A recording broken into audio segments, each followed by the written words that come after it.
સૌરાષ્ટ્રમાં વીજ કંપનીઓ બાદ હવે વિન્ડ ફાર્મ કંપનીઓની દાદાગીરી સામે આવી છે। પવનચક્કીના સાધનો લઈ જવા ખેતરમાંથી રસ્તો કાઢ્યાનો આરોપ છે।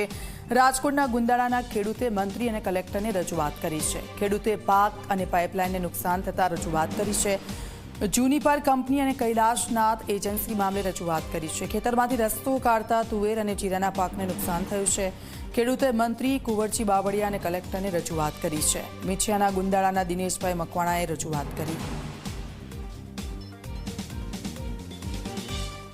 જે ગુંદાળા ગામ એટલે વિછા તાલુકાનું છે, ગુંદાળા જસ, ત્યાં મારી ખેતીની જમીન છે, જ્યાં હું ખેતી કરું છું અને મારા પરિવારનું ગુજરાન ચલાવી રહ્યા છીએ।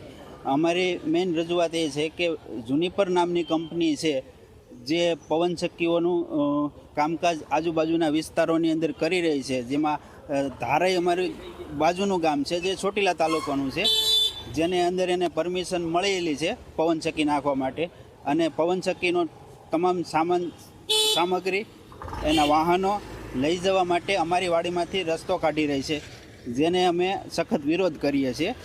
જે એની રજૂઆત અમે વિછા પોલીસ સ્ટેશન, પ્રાંત અધિકારી શ્રી અને રાજકોટ કલેક્ટર શ્રીને લેખિતમાં પણ આપેલી છે।